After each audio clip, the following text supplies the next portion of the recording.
Hey guys नमस्कार। मैं आपका दोस्त अमित। स्वागत है हमारे इस YouTube चैनल पर एक बार फिर से। आपके प्यार और आपके रिस्पेक्ट के लिए मेरे स्टूडेंट्स तहे दिल से शुक्रिया।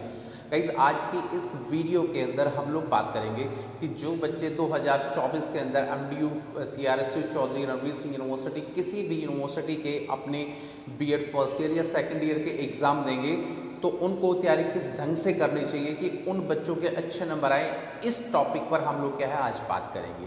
तो गाइस वीडियो में आगे बढ़ने से पहले एक छोटा सा अनाउंसमेंट, अगर आपके पास टाइम नहीं है, हाउस वाइफ है, आप कहीं जॉब करते हैं या कुछ भी करते हैं, तो हमारे जो इंपॉर्टेंट क्वेश्चन है या जो हमारे हैंडमेड नोट्स हैं वो अवेलेबल है।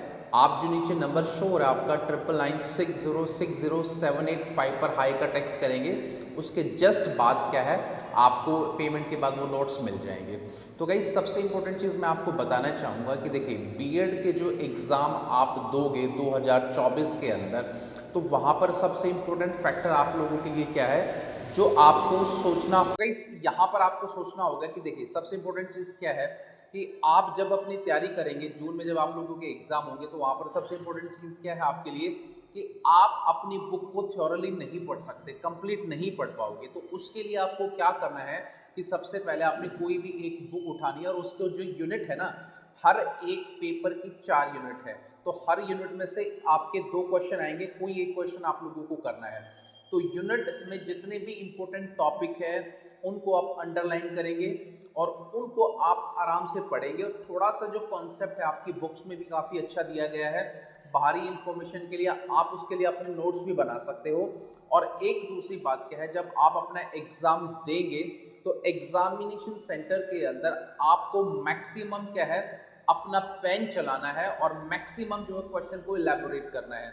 अब यहाँ पर सवाल ये आएगा कि सर अगर हम लोग मैक्सिमम अपने क्वेश्चन को इलेबोरेट करेंगे तो हम लोगों के लिए ये दिक्कत होगी कि हम लोगों ने पढ़ा नहीं है, तो हम मैक्सिमम कैसे इलेबोरेट कर सकते हैं। ठीक है, इस B.Ed के अंदर जो आपका कॉन्सेप्ट है वो बहुत बेसिक कॉन्सेप्ट आता है।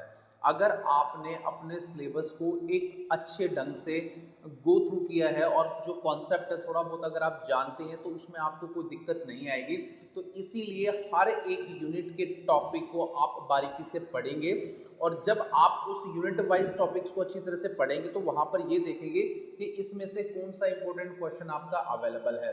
दूसरी बात क्या है कि जो आपके इंपॉर्टेंट जो प्रीवियस ईयर के क्वेश्चन पेपर होते हैं, बहुत सारे बच्चे उसी से तैयारी कर लेते हैं, जो बहुत गलत है, क्योंकि कभी भी एग्जामिनर आपके क्वेश्चन को रिपीट नहीं करता है, वो हर यूनिट में क्या है एक इंटरचेंज करता रहता है।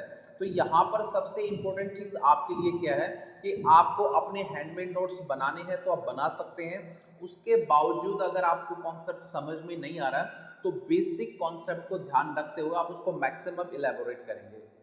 एग्जाम के अंदर ऐसा नहीं है कि आपने जो बुक्स में पढ़ा है, आपने जो इंटरनेट पे पढ़ा, आपने जो गूगल पे पढ़ा है, आपने जो यूट्यूब पे पढ़ा है, आपको वही लिखना है। सबसे पहले आप अपने कॉन्सेप्ट की पकड़ को बनाएंगे, उसके बाद एग्जामिनेशन सेंटर के अंदर कुछ भी ढंग से किसी भी ढंग से क्या है आप उसको इलेबोरेट कर सकते हैं।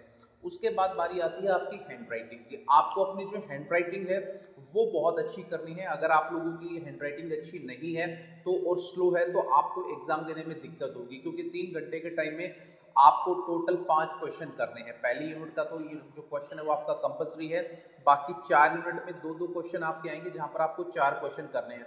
16 नंबर का क्वेश्चन थोड़ा सा लेंदी हो जाता है, तो इसीलिए आपकी जो राइटिंग है वो थोड़ी सी इनहेंस होनी चाहिए और उसकी क्वालिटी भी अच्छी होनी चाहिए। और आप मैक्सिमम जो है अपने क्वेश्चंस को हेडिंग बना के आप लिखेंगे, उसके सब हेडिंग्स लिखेंगे, उसके पॉइंट्स को एलैबोरेट करेंगे। पर आपको ऐसा नहीं कि बुकिश नॉलेज ही आपके पास होनी चाहिए। अगर आपके पास प्रैक्टिकल नॉलेज है, अगर आपने कॉन्सेप्ट को समझा है, तो वो आप उसको पढ़ सकते हैं। मान लो आपका सेकंड ईयर में एक क्वेश्चन आ जाता है कि ग्रोथ और डेवलपमेंट में सॉरी मान लो नॉलेज एंड करिकुलम क्या है, भाई नॉलेज क्या है या करिकुलम क्या है, तो दोनों एक अलग कॉन्सेप्ट है। तो आपको समझना चाहिए कि करिकुलम क्या है, वो सिलेबस का एक पार्ट होता है। तो ऐसे ऐसे बेसिक चीज़ भी अगर आप इलेबोरेट करके लिख दोगे तो भी एग्जाम के अंदर गाइस आपको किसी प्रकार की कोई दिक्कत नहीं आएगी। अब यहाँ पर सवाल ये पैदा होता है कि सर हमारे पास बिल्कुल भी टाइम नहीं कि हम लोग अपना कैसा करें। देखिए इस कुछ ना कुछ तो तैयारी आपको करनी पड़ेगी। आप इतना भी B.Ed के एग्जाम को आसान ना समझें कि भाई एग्जाम में बैठ कर आपने एग्जाम दे दिया या चीटिंग वीटिंग कर ली।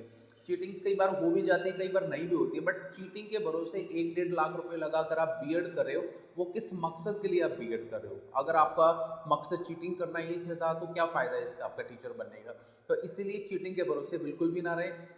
जो मैंने आपको इंपॉर्टेंट चीज़ बताई है, आप अपनी राइटिंग पे पकड़ करें, अपने कॉन्सेप्ट पे पकड़ करें, और जितनी भी यूनिट है आपकी पर सब्जेक्ट के हिसाब से, उन यूनिट को आप एक बार गो थ्रू जरूर करें कि उसके अंदर इंपॉर्टेंट जो एक फैक्टर है, एलिमेंट्स है या इंपॉर्टेंट कॉन्सेप्ट है, वो क्या मेंशन है उसमें, क्या वो बोल रहा है, उसको ही क्या धीरे धीरे आप पढ़ सकते हो, और उसी को क्या है मैक्सिमम क्या है आप इलेबोरेट कर सकते हैं। तो ये वाली एक वीडियो है थोड़ा सा बेसिक है। आगे जो वीडियो आएंगी उसमें मैं आपको टॉपिक वाइज या यूनिट वाइज आपको कैसे तैयारी करनी है उसकी मैं इन्फॉर्मेशन दूंगा। तो उम्मीद करूंगा कि छोटा सा वीडियो आपके लिए बहुत हेल्पफुल रहा होगा। और वीडियो आपको कैसा लगा प्लीज़ इसके लिए लाइक शेयर एंड कमेंट, और मिलेंगे किसी नेक्स्ट वीडियो में। तो till then bye, take care guys, मुस्कुराते रहना। Thank you so much.